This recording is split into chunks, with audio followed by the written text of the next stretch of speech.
Kalahating oras ng showbiz balitaktakan, mga chikang dapat makatutukan dahil ang mga intriga na pag-uusapan ngayong Lunes, atin ang tutuldukan. Ang iba't ibang personalidad, haharapin, tatanungin dahil ang kanilang mga sagot sa issue. Certified, direct to the point, noontime Princess Empress Shook, may sagot sa isyung liligawan daw siya ni Angelo Patrimonio. Last week, alam niyo naman na sumagot si Mr. Angelo Patrimonio tungkol sa issue na dininay siya ni Erich Gonzalez at inamin pa nga ng binata na si Empress talaga ang kanyang balak ligawan noon. Kaya naman, nakuha natin ang side ni Miss Empress Shook kung ano nga ba ang reaksyon niya dito. Panoorin natin.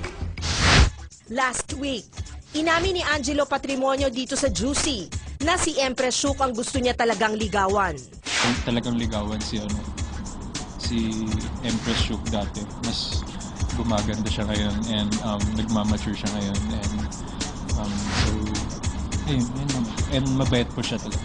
Namataan ng Juicy si Empress sa 18th birthday ng anak ni na Joey Marquez at Brenda Del Rio na si Zia Marquez. At kinuha namin ang reaksyon niya sa nasabi ni Angelo. Start naman ako na talagang sinabi pa niya yung gano'n. Pero alam ko naman yun na crush niya nga ako dati. At alam ko na crush niya din si Erich dati. Siyempre crush ko rin naman siya nung nandun kami. Nag-start pa lang kami. Sabi ko, ang tangkad naman ito. Tapos basketball player pa. Talagang, ayun. Siyempre masaya naman ako na sinabi niya yun.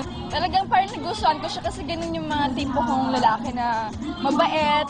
Pero ayon kay Empress, dapat munang i-prioritize nila ni Angelo ang pag-aaral at career bago ang maseryosong bagay, gaya ng pag-ibig. Mga ka-freshness, agree ba kayo kay Empress?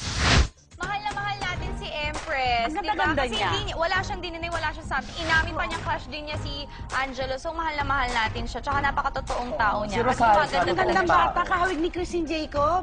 Di ba? Oo nga. At tama beauty queen material. Ano, meron din kahawig ni Erich, hindi Oo, ba? hawig ni Parang Erich. isa. So tama ka doon, Alex, yung ano, kasi mga ibang nalalove team na mas older na artista, di ba, deny ng deny. Ay, friends na kami, pero sila kung sino pa yung mas bata, sila pa yung pang umaamin. kung ano talaga na feel na At si okay Angelo, siya. napakagwapo. Sinabi niya talaga na pag manligaw siya, pwede, open ako. Kasi Tsaka baka inamin niya okay na crush niya talaga, si Rosalca. Diba?